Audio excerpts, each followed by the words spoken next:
आप सभी को अंजना चौधरी का प्यार भरा नमस्कार। बीजेएस न्यूज में आप सभी का हार्दिक स्वागत है। पल पल की ताजा न्यूज व जनहित के समाचार जानने के लिए आप बने रहिए हमारे साथ हमारे बीजेएस न्यूज के डिजिटल प्लेटफॉर्म पर।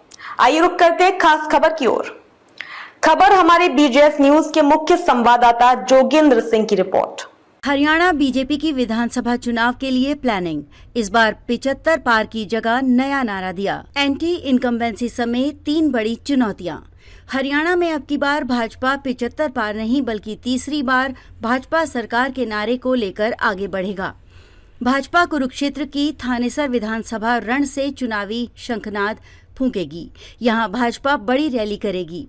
इस रैली में प्रदेश भाजपा प्रभारी केंद्रीय मंत्री धर्मेंद्र प्रधान मौजूद रहेंगे। इसके साथ सह प्रभारी बिप्लब कुमार देव और मुख्यमंत्री नायब सैनी समेत प्रदेश भाजपा की पूरी टीम मौजूद रहेगी।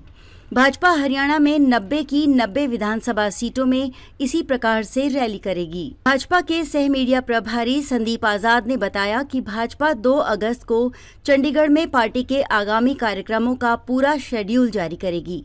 इस शेड्यूल में जिक्र होगा कि किस दिन कौन से विधानसभा में कार्यक्रम होगा। भाजपा संगठन की ओर से 90 विधानसभा में रैली का शेड्यूल लगभग तैयार कर लिया गया है। किस विधानसभा की रैली में कौन आएगा, इसके लिए मंथन का दौर जारी है। भाजपा की राज्य कार्यकारिणी दिल्ली में डेरा डाले हुए है और केंद्रीय नेतृत्व के साथ मिलकर पूरी योजना तैयार की जा रही है। मनोहर लाल खट्टर हरियाणा में स्टार प्रचारक की तरह रैलियों में भाग लेते नजर आएंगे। हरियाणा में 2014 से ही भाजपा सत्ता में है, लेकिन 2014 में मोदी सरकार के समानांतर ही हरियाणा में खट्टर सरकार बनी थी। 2019 में भी हरियाणा में मनोहर लाल खट्टर के नेतृत्व में चुनाव लड़ा गया और भाजपा जजपा के सहयोग से सत्ता तक पहुंची। मगर अब की बार खट्टर सांसद का चुनाव जीतकर केंद्र में मंत्री बन गए हैं। अब नायब सिंह सैनी मंत्री हैं।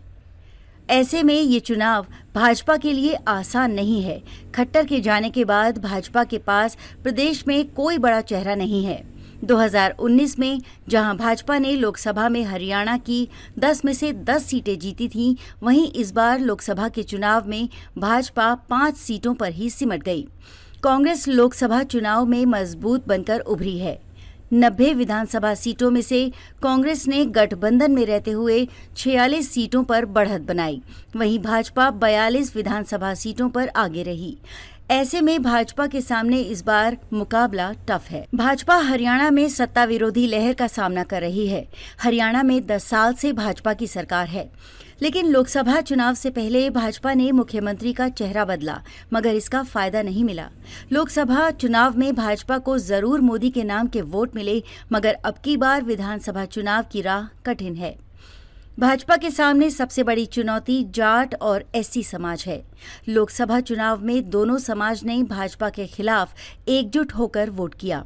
इसका परिणाम था कि जिन विधानसभा में जाट समाज या एससी समाज का प्रभाव है, उन विधानसभा में भाजपा की हार हुई है। भाजपा के सामने सबसे बड़ी चुनौती दोनों वर्गों को साधने की है। केंद्र सरकार की योजनाओं को लेकर लोगों में नाराजगी है। केंद्र सरकार की ओर से बनाए गए 3 कृषि कानून को लेकर लंबा आंदोलन हुआ था। इसमें हरियाणा के किसानों ने भूमिका निभाई। कई बार हरियाणा पुलिस और किसानों के बीच टकराव हुआ। इस कारण किसान हरियाणा सरकार से नाराज हो गए। वहीं केंद्र की अग्निवीर योजना से हरियाणा के युवा, खासकर ग्रामीण इलाकों से आने वाले युवक नाराज हैं। हरियाणा में बड़े स्तर पर युवा आर्मी भर्ती की तैयारी करते हैं। हरियाणा में इस लोकसभा चुनाव में भाजपा को 46.6% वोट मिले हैं, जबकि 2019 में हुए लोकसभा चुनाव में भाजपा का वोट शेयर 58% था। 5 सालों में पार्टी का प्रदेश में 11.6 वोट प्रतिशत घटा है। वहीं इस बार कांग्रेस का वोट शेयर 43.73% रहा।